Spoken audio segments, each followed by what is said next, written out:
Hello students, good morning. आज हम study करेंगे परमानेंट टिश्यूज़ के बारे में। मेरिस्टेमेटिक टिश्यू हम कंप्लीट कर चुके हैं। तो सबसे पहले देखो, हमने कुछ इंट्रोडक्टरी पार्ट कर लिया था। मेरिस्टेमेटिक टिश्यू को परमानेंट टिश्यू से कंपैरिजन हो चुका था हमारा। आज हम टाइप्स ऑफ परमानेंट टिश्यू की बात करते हैं। तो परमानेंट टिश्यू को हम बेसिकली दो टाइप्स में डिवाइड करते हैं, simple permanent tissue and complex permanent tissue. Simple permanent tissue को हम फर्दर 3 पार्ट्स में डिवाइड करेंगे।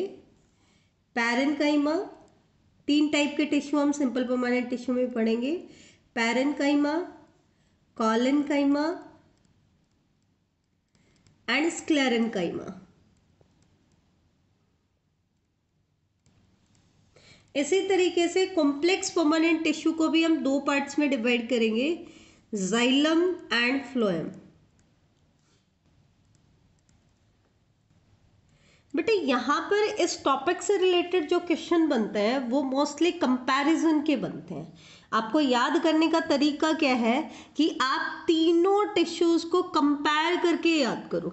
इसी तरीके से दोनों कॉम्प्लेक्स परमानेंट टिश्यू का कंपैरिजन आपको याद होना चाहिए। अगर कंपैरेटिव स्टडी आपने की है तो आपके क्वेश्चन इजीली सोल्व हो जाएंगे। तो देखो, सबसे पहले हम अलग अलग करेंगे इनको, फिर लास्ट में इनका कंपैरिजन करेंगे। तो सबसे पहले हम लेते हैं simple permanent tissue. But simple permanent tissue और कॉम्प्लेक्स परमानेंट टिश्यू में मेन डिफरेंस क्या होता है? सिंपल परमानेंट टिश्यू जितनी भी सेल से बना है वो सारी की सारी सेल्स एक ही टाइप की होती हैं, ठीक है, होमोजीनस मास होता है। जबकि कॉम्प्लेक्स परमानेंट टिश्यू में more than 1 type of cells होती हैं, ठीक है। तो ये मेन डिफरेंस होता है सिंपल और कॉम्प्लेक्स में। अब हम पर्टिकुलरली ले लेते हैं सिंपल परमानेंट टिश्यू किसे कहते हैं। तो एक पॉइंट तो मैंने बताया कि सिंपल परमानेंट टिश्यू के अंदर जो भी सेल्स होती हैं या ये जो टिश्यू होता है ये होमोजीनस टिश्यू होता है। होमोजीनस टिश्यू मतलब ये जिन भी सेल से बना है वो सेल्स एक जैसी हैं। किसमें एक जैसी हैं? स्ट्रक्चरली भी सेम है, they are same structurally, functionally भी सेम है, and even they have common origin. उनका ओरिजिन भी क्या होता है? कॉमन होता है। ध्यान देना, दोबारा मैंने क्या क्या बताया? होमोजीनस टिश्यू से बना है आपका simple permanent tissue. Homogeneous tissue का मतलब क्या होता है? होमो मीन्स सेम, जीनस मतलब जनरेट हो रहा है, मतलब उसका ओरिजिन क्या है? कॉमन है, ठीक है। मॉर्फोलॉजिकली सिमिलर है क्योंकि स्ट्रक्चरली सिमिलर है। फंक्शनली भी क्या है? सेम है। तो उनका स्ट्रक्चर भी सेम है, फंक्शन भी सेम है और ओरिजिन भी सेम है। तो ऐसी मास ऑफ सेल्स को हम क्या कहते हैं? सिंपल परमानेंट टिश्यू कहते हैं, ठीक है। अब सिंपल परमानेंट टिश्यू की हमने 3 टाइप्स बताई हैं, पैरेन्काइमा, कॉलेन्काइमा एंड स्क्लेरेन्काइमा। तो सबसे पहले हम बात करते हैं पैरेन्काइमा की। तो पैरेन्काइमा जो टर्म है ना, ये टर्म दिया है एनग्र्यू साइंटिस्ट ने। आपसे पूछ सकते हैं कि पैरेन्काइमेटस टिश्यू को डिस्कवर किसने किया, उसे पैरेन्काइमा वर्ड किसने दिया है? तो ये वर्ड किसने दिया है? आपके एनग्र्यू साइंटिस्ट ने दिया है, ठीक है।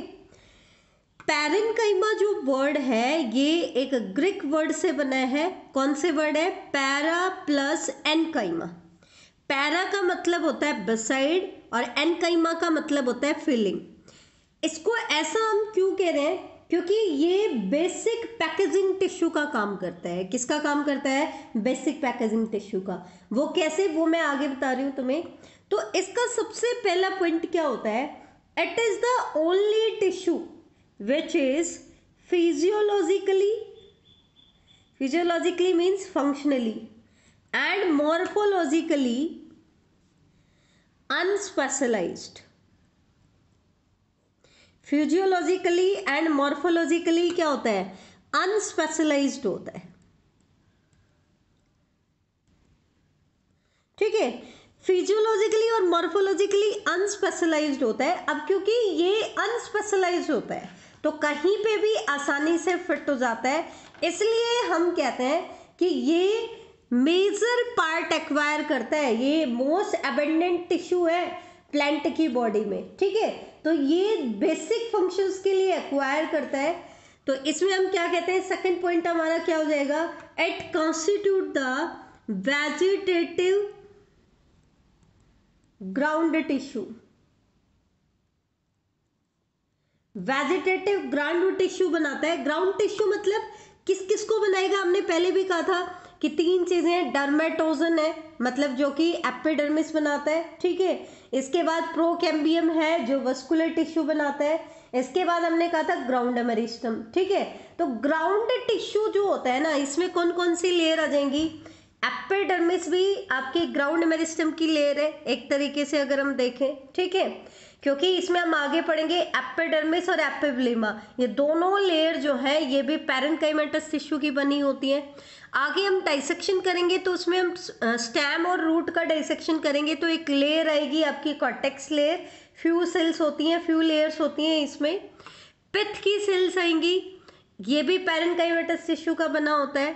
पेरिसाइकिल हम बनाएंगे, पेरिसाइकिल भी या तो पार्टली या कंप्लीटली किसका बना होता है, आपका पैरेन्काइमेटस टिश्यू का बना होता है, ठीक है।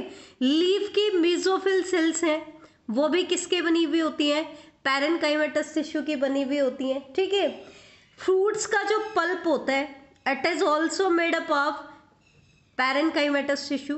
कहने का मतलब क्या है कि ये टिश्यू जो है ना, कहीं पे भी जो पार्ट जहाँ पे स्पेशलाइज सेल्स नहीं है वहां पर कौन सा टिश्यू आ जाएगा, पैरेन्काइमेटस टिश्यू, ठीक है।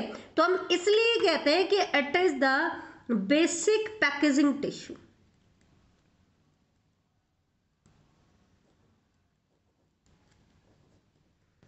बेसिक पैकेजिंग टिश्यू का भी काम करता है, जहां पे भी कोई भी स्पेशलाइज सेल नहीं है वहां पर क्या फिट हो जाएगा, आपका पैरेन्काइमेटस टिश्यू फिट हो जाएगा। एक इसके पास एक क्वालिटी है जो किसी भी सिंपल परमानेंट टिश्यू के पास नहीं है, किसी और के पास नहीं है। वो प्रॉपर्टी क्या है, ये इकलौता ऐसा परमानेंट टिश्यू है विच कैन डी डिफरेंशिएट। ये इकलौता ऐसा परमानेंट टिश्यू है which can D differentiate simple permanent tissue में, ठीक है। डी डिफरेंशिएट का मतलब क्या बताया था हमने, डिफरेंशिएशन तो क्या होता है, मेरिस्टेमेटिक टिश्यू से परमानेंट टिश्यू बनना। अब ये परमानेंट टिश्यू क्या कहलाता है, प्राइमरी परमानेंट, क्योंकि ये प्राइमरी मेरिस्टेम से बना है। फिर प्राइमरी परमानेंट टिश्यू अगर डी डिफरेंशिएशन करता है तो वो सेकेंडरी मेरिस्टेम में कन्वर्ट होता है। तो सिंपल परमानेंट टिश्यूज में से जो टिश्यू सेकेंडरी मेरिस्टेम बना सकता है, डी डिफरेंशिएशन कर सकता है, वो अकेला पार्ट कौन सा होता है, पैरेन्काइमा होता है।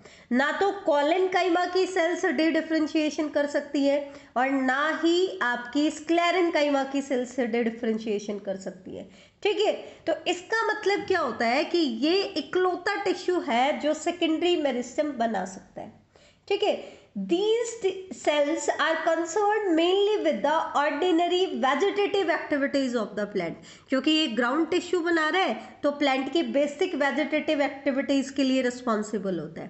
अब अगर हम बात करें पैरेन्काइमेटस टिश्यूज के कैरेक्टर्स क्या क्या होते हैं, इसकी सेल्स कैसी कैसी होती हैं, तो ध्यान देना इसकी जो सेल्स होती हैं वो लिविंग होती हैं, ये अपने प्रोटोप्लाज्म को लॉस नहीं करती हैं, लिविंग सेल्स होती हैं। ध्यान रखना एंड में इन्हीं को हम कंपेयर करेंगे, सेल कैसी है, सेल की वॉल कैसी है, सेल वॉल की कंपोजिशन कैसी है, सेंट्रल वैक्यूल है या नहीं है, ठीक है, इसके अंदर इंटरसेल्यूलर स्पेस है या नहीं है, सेल की शेप कैसी है। तो ये कुछ कैरेक्टर्स होते हैं जिनके बेसिस पर हम कंपेयर करते हैं तीनों के तीनों सिंपल परमानेंट टिश्यू को। तो आपकी पैरेन्काइमा की जो सेल्स है वो लिविंग है और आइसोडायामेट्रिक है। आइसोडायामेट्रिक का मतलब क्या है, iso means same, diametric means diameter की, इसका मतलब इनके डायमेंशंस क्या होती हैं, सेम होती हैं। शेप की अगर हम बात करें तो मे बी ओवल शेप का हो सकता है, ठीक है, मे बी पॉलीगोनल हो सकता है और मे बी पॉलीगोनल हो सकता है या इलोंगेटेड भी हो सकती है। कैसे हो सकती है, ओवल, पॉलीगोनल और इलोंगेटेड इन शेप हो सकता है। कुछ एक्सेप्शंस आपको मिल जाएंगी, बाकी मोस्टली इनकी ऐसी शेप होती है, ठीक है। तीसरा करेक्टर क्या आता है कि इनके अंदर लार्ज सेंट्रल वैक्यूल होता है, क्योंकि प्लांट सेल है, परमानेंट सेल है, तो सेंट्रल वैक्यूल प्रेजेंट होगा। और आपको पता है कि अगर किसी सेल में सेंट्रल वैक्यूल प्रेजेंट हो और वो लार्ज हो, तो सारा का सारा प्रोटोप्लाज्म और उसका न्यूक्लियस कहाँ शिफ्ट हो जाता है, पेरीफेरी पे चला जाता है। कहाँ चला जाता है, पेरीफेरी, क्योंकि सेंट्रल पोजीशन कौन ऑक्यूपाई कर लेता है, सेंट्रल वैक्यूल ऑक्यूपाई कर लेता है। इसलिए साइटोप्लाज्म या हम कहते हैं प्रोटोप्लाज्म कहते हैं, लिविंग मैटर है सेल का, प्रोटोप्लाज्म किस तरफ पुश हो जाता है, पेरिफेरल पार्ट की तरफ पुश हो जाता है। ठीक है, तो यहाँ पर भी क्या है, क्योंकि लार्ज सेंट्रल वैक्यूल है तो इनमें साइटोप्लाज्म कैसा होगा, पेरिफेरल होगा। और न्यूक्लियस जो है इनके अंदर वो प्रोमिनेंट होता है। प्रोमिनेंट मीन्स क्लियरली विजिबल, मतलब उसका साइज इतना प्रॉपर होता है, बहुत छोटा नहीं होता है, क्लियरली हमें दिखाई देता है। ठीक है, सेल वॉल की अगर हम बात करें तो इसकी जो सेल वॉल होती है वो थिन होती है एंड इलास्टिक होती है। कैसी होती है, थिन एंड इलास्टिक। अगर हम बात करें सेल वॉल बनी किससे, कंपोजिशन क्या है, तो बेसिकली हम कह देते हैं कि इनकी सेल वॉल बनी होती है सेल्यूलोज की। किसकी बनी हुई होती है, सेल्यूलोज की। ठीक है, सेल वॉल मेन कंपैरिजन का पॉइंट आता है जिसमें हम कंपेयर करते हैं कि सेल वॉल की कंपोजिशन क्या है। इंटरसेल्यूलर स्पेस की बात करें, इंटरसेल्यूलर स्पेस का मतलब क्या होता है, वो स्पेस जो सेल्स के बीच में प्रेजेंट होता है, इन बिटवीन द सेल्स, उसको हम क्या कहते हैं, इंटरसेल्यूलर स्पेस कहते हैं। जैसे कि ये सेल्स है तो इसके बीच का ये वाला जो स्पेस है इसको हम क्या कहेंगे, इंटरसेल्यूलर स्पेस। तो पैरेन्काइमा की सेल्स में या तो इंटरसेल्यूलर स्पेस जनरली तो हम कहते हैं कि एब्सेंट होता है। क्या होता है, एब्सेंट होता है। हालांकि आपकी 9th की बुक में एक आधी जगह आपको देखने को मिलेगा कि लार्ज सेंट्रल वैक्यूल होता है, लेकिन वो पॉइंट सही नहीं है बेटा। एक्चुअल में क्या होता है, इनके अंदर या तो सेंट्रल वैक्यूल एब्सेंट होता है या फिर स्मॉल सेंट्रल वैक्यूल प्रेजेंट होता है। क्या होता है, स्मॉल सेंट्रल वैक्यूल प्रेजेंट होता है। तो ये से ध्यान रखना, ये इंपॉर्टेंट है इसका। तो ये तो थे पैरेन्काइमेटस सेल्स के कैरेक्टर्स। अब हम पैरेन्काइमेटस सेल का डायग्राम देख लेते हैं, आपकी एनसीईआरटी ने दिया है। डायग्राम मोस्टली बेटा हम एनसीईआरटी से उठाएंगे, क्योंकि एग्जाम्स में जो डायग्राम डाले जाते हैं ज़्यादातर एनसीईआरटी से उठाते हैं। ठीक है, तो एनसीईआरटी ने पैरेन्काइमेटस टिश्यू के 2 डायग्राम दिए। एक तो ट्रांसवर्स सेक्शन दिया है, मतलब पैरेलल टू द अर्थ काटा है उसको। एक लॉन्गिट्यूडनल सेक्शन दिया है, that means length wise cut लगाया है। कैसे कट लगाया है, लेंथ वाइज। तो देखो कैरेक्टर्स जो है वो सारे के सारे आपको यहाँ दिखाई देंगे। सेंट्रल वैक्यूल है, लार्ज सेंट्रल वैक्यूल है, इसलिए सारा का सारा प्रोटोप्लाज्म किधर चला जाता है, पेरिफेरल पार्ट पे चला जाता है। न्यूक्लियस प्रोमिनेंट है, क्लियरली हमें दिखाई दे रहा है। ठीक है, पैरेन्काइमेटस सेल्स की एक मॉडिफिकेशन आती है क्लोरेन्काइमा, तो उनमें क्लोरोप्लास्ट भी प्रेजेंट होता है। तो एनसीईआरटी ने आपका कुछ क्लोरोप्लास्ट भी यहाँ पे प्रेजेंट दिखाया है, तो वो भी मैंने बता दिया है। इंटरसेल्यूलर स्पेस या तो एब्सेंट होता है या बहुत कम होता है, बहुत कम अमाउंट में इंटरसेल्यूलर स्पेस आपको दिखाई देगा। ये लेंथ वाइज सेक्शन दिखा दिया। कैसे दिखा दिया, लेंथ वाइज। यहाँ पर ये मिडल लैमेला दिखा दिया, जो कि 2 एडजेसेंट सेल्स की सेल वॉल के बीच में आपको प्रेजेंट दिखाई देता है, कॉमन होता है दोनों सेल्स में। ठीक है, ये इसकी प्राइमरी सेल वॉल दिखा दी है। क्या दिखा दी है, प्राइमरी सेल वॉल दिखा दी है। क्लोरोप्लास्ट दिखा दिया, लार्ज सेंट्रल वैक्यूल है, प्रोटोप्लास्ट पेरिफेरल पोजीशन पे चला गया है, न्यूक्लियस प्रोमिनेंट है। तो ये वही कैरेक्टर्स है, लेकिन ये लॉन्गिट्यूडनल सेक्शन है और ये कैसा सेक्शन है, ट्रांसवर्स सेक्शन। अब हम बात करते हैं मेरिस्टेमेटिक टिश्यू के फंक्शंस के बारे में। तो पैरेन्काइमेटस टिश्यू के फंक्शन के बारे में।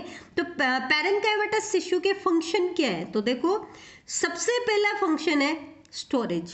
ये इसका मोस्ट कॉमन फंक्शन होता है, क्योंकि पैरेन्काइमेटस सेल्स जो होती हैं इनका मेन फंक्शन होता है स्टोरेज करना। क्या करना, स्टोरेज करना। तो स्टोरेज जनरली किसकी करती हैं, फूड की स्टोरेज करती है, मोस्ट बेसिकली तो फूड की स्टोरेज करती है।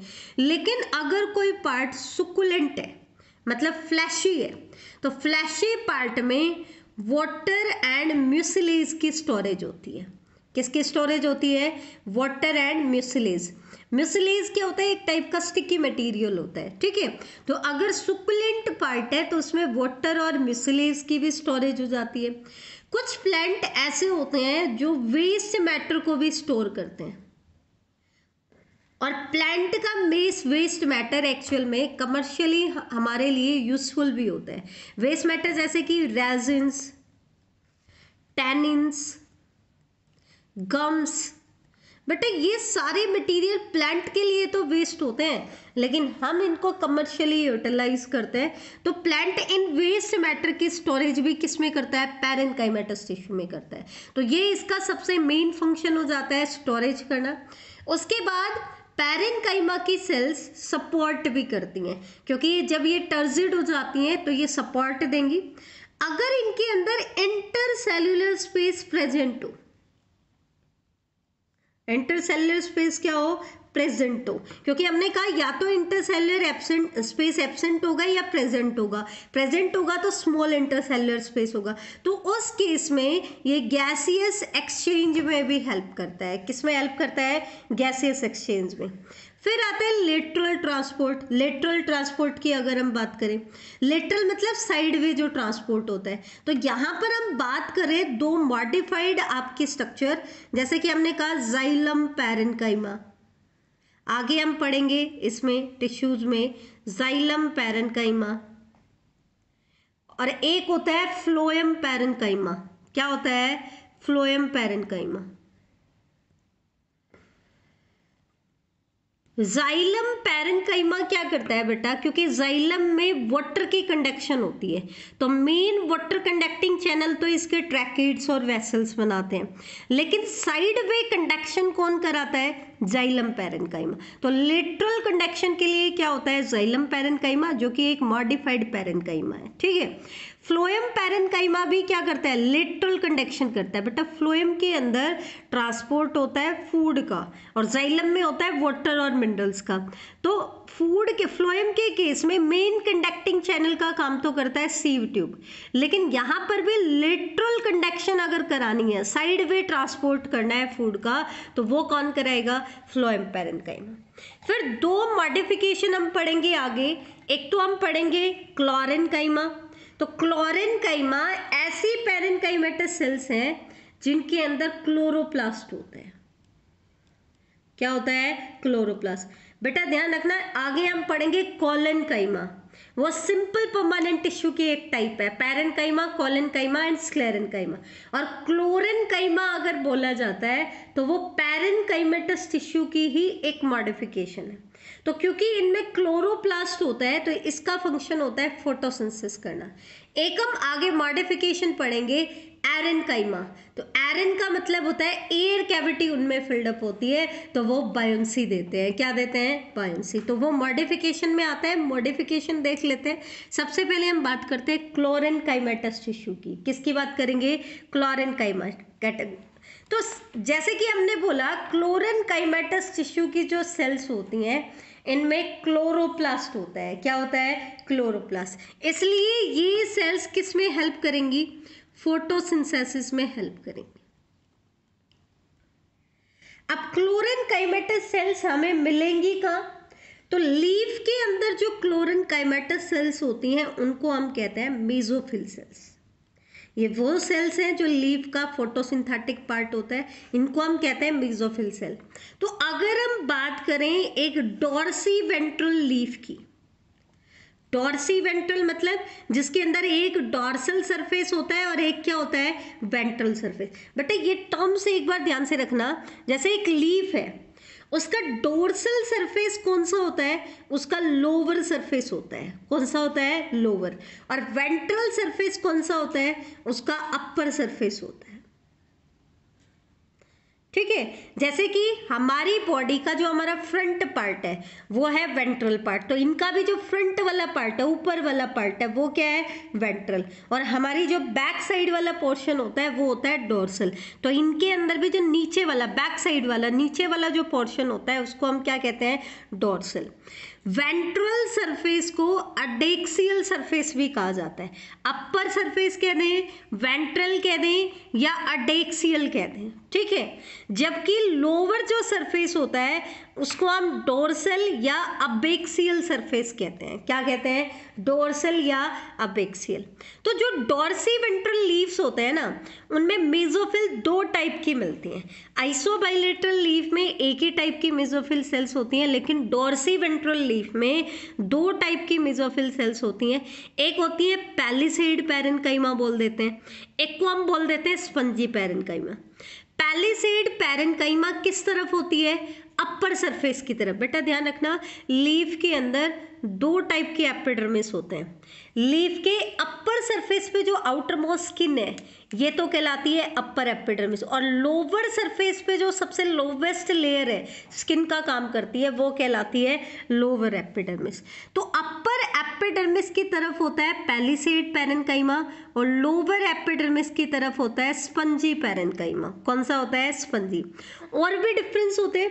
अगर हम लीफ का अपर सरफेस देखते हैं तो अपर सरफेस मोर ग्रीन होता है, डार्कर ग्रीन होता है। क्या होता है? Dark green. जबकि लोअर सरफेस को अगर हम देखें लीफ का तो वो अपर के कंपैरिजन में लाइट ग्रीन होता है।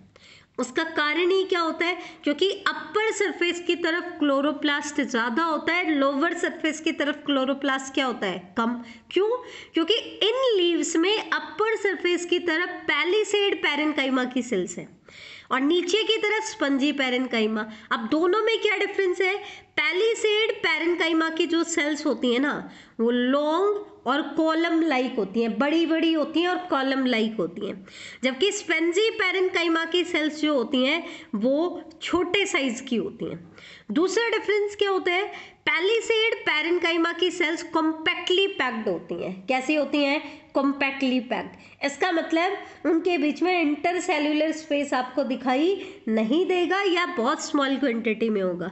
जबकि स्पंजी पैरेन्काइमा की सेल लूजली अरेंज्ड होती हैं तो इनके बीच में आपको लार्ज स्पेस दिखाई देगा, ठीक है। अब क्योंकि ये सेल छोटी भी है और इनके बीच में लार्ज स्पेस भी प्रेजेंट है तो नीचे वाले सरफेस की तरफ क्लोरोप्लास्ट का नंबर क्या होता है? कम होता है, और अपर सरफेस की तरफ क्या होता है? ज़्यादा। तो इन सेल्स में क्लोरोप्लास्ट ज़्यादा होते हैं, ये हमने दिखाए, और इनमें क्या होता है? क्लोरोप्लास्ट का नंबर कम होता है। तो ये आपका डिफरेंस होता है पैलिसेड पैरेन्काइमा और स्पंजी पैरेन्काइमा। तो ये क्लोरेन्काइमा सेल्स हैं, इनमें क्लोरोप्लास्ट होता है तो फोटोसिंथेसिस करते हैं, ठीक है। अब देखेंगे हम एरेन्काइमेटस टिश्यू।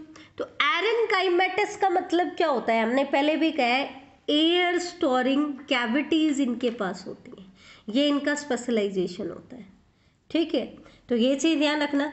बेटा एक चीज़ ध्यान रखना, एरेन्काइमेटस टिश्यू जिन सेल्स से बना है उन सेल्स के पास एयर स्टोर करने की एबिलिटी नहीं है, लेकिन ये एबिलिटी कब आई? जब ये एक पर्टिकुलर मैनर में अरेंज होती हैं। क्या होती हैं? पर्टिकुलर मैनर में अरेंज होती हैं। ये इस तरीके से अरेंज होती हैं कि इनके बीच में लार्ज आपको एयर कैविटीज दिखाई देती है। अब क्योंकि इनमें लार्ज एयर कैविटीज हैं तो इन एयर कैविटीज में एयर स्टोर होती है, और एयर स्टोर होने के बाद ये प्लांट को क्या देती है? बायंसी देती है, फ्लोटिंग एबिलिटी देती है। क्या देती है? Floating ability. ये से ध्यान रखना, क्या देगी बेटा? फ्लोटिंग एबिलिटी देगी। इसलिए एरेन्काइमेटस टिश्यू आपको कहाँ मिलेगा? एक्वेटिक प्लांट्स में मिलेगा। किस में मिलेगा? एक्वेटिक प्लांट्स में। एक्वेटिक प्लांट्स में जो पैरेन्काइमेटस टिश्यू होते हैं वो मॉडिफाई हो जाते हैं किसमें? एरेन्काइमेटस टिश्यू में। या हम कह दें हाइड्रोफाइट्स जो है, वाटर लविंग जो प्लांट्स हैं उनके अंदर आपको क्या मिलेगा? एरेन्काइमेटस टिश्यू मिलेगा। एरेन्काइमेटस टिश्यू की जो सेल्स होती हैं वो स्मॉल साइज की होती हैं, लेकिन वो एक नेटवर्क में अरेंज होती है और इस तरीके से अरेंज होती है कि इनके अंदर लार्ज एयर कैविटी प्रेजेंट होते हैं। अब हम बात करते हैं तीसरी मॉडिफिकेशन इनकी, एपिडर्मिस। स्टेम के केस में तो आउटर मोस्ट लेयर को हम बोलते हैं एपिडर्मिस, और रूट के केस में आउटर मोस्ट लेयर को हम बोलते हैं एपिब्लिमा, या इसी को हम पीलीफेरस लेयर भी कहते हैं। दोनों में क्या डिफरेंस होता है? एपिडर्मिस, पहले तो सिमिलरिटी देख लेते हैं। एपिडर्मिस भी सिंगल लेयर से बना होता है, एपिब्लीमा भी सिंगल लेयर से बना होता है। एपिडर्मिस स्टेम की आउटर मोस्ट लेयर है और ये रूट की आउटर मोस्ट लेयर है, लेकिन डिफरेंस क्या है ये चीज ध्यान से देखना। एपिडर्मिस की जो आउटर वॉल होती है ये थिक होती है। क्यों होती है? क्योंकि ये क्यूटिनाइज्ड होती है, क्यूटिन की डिपोजिशन होती है इसके ऊपर। किसकी डिपोजिशन होती है? क्यूटिन। एक केमिकल होता है, ये क्या होता है? इसकी आउटर वॉल पे डिपॉजिट होता है। और इवन क्यूटिकल की एक सेपरेट लेयर भी होती है जो इसको प्रोटेक्शन देती है, क्योंकि एपिडर्मिस जो होता है, स्टेम जो होता है, वो एरियल पार्ट होता है, तो ज़्यादा इन्वायरमेंटल डिस्टर्बेंसेस के कांटेक्ट में आता है, तो इसको प्रोटेक्शन की ज़्यादा ज़रूरत है। तो एपिडर्मिस की आउटर वॉल भी क्यूटिनाइज हो जाती है और क्यूटिकल की एक सेपरेट लेयर भी यहाँ पे प्रेजेंट होती है। जबकि एपिब्लीमा क्योंकि रूट का पार्ट है, आउटर मोस्ट लेयर है, और रूट आपकी ऑलरेडी प्रोटेक्टेड है, सोइल के अंदर है, एनवायरमेंटल डिस्टर्बेंसेस के ज़्यादा इफेक्ट नहीं पड़ता है सोइल में, तो ना तो इनकी आउटर वॉल क्यूटिनाइज्ड होती है और ना ही इनके ऊपर क्यूटिकल की सेपरेट लेयर होती है। दो डिफरेंस मैंने बताए, इनकी आउटर वॉल थिक होती है जबकि इनकी आउटर वॉल थिन होती है। इनके ऊपर एक सेपरेट लेयर होती है क्यूटिकल की, इनके ऊपर क्यूटिकल की सेपरेट लेयर नहीं होती। लेकिन एपिब्लीमा की कुछ सेल्स आउटग्रोथ करती हैं और बना लेती हैं बेटा रूट हेयर्स। इसका मतलब रूट हेयर्स किसकी मॉडिफिकेशन है? एपिब्लीमा की ही सेल्स की एक्सटेंशन से बना है। और क्योंकि ये रूट हेयर्स बनाती है, इसलिए इस लेयर को हम कहते हैं पीलीफेरस लेयर। कौन सी लेयर कहते हैं? पीलीफेरस लेयर। तो ये आज का हमारा टॉपिक था। हमने पैरेन्काइमेटस टिश्यू कंप्लीट कर लिया है। नेक्स्ट लेक्चर में हम स्टडी करेंगे कॉलेनकाइमेटस टिश्यू। थैंक यू बेटा।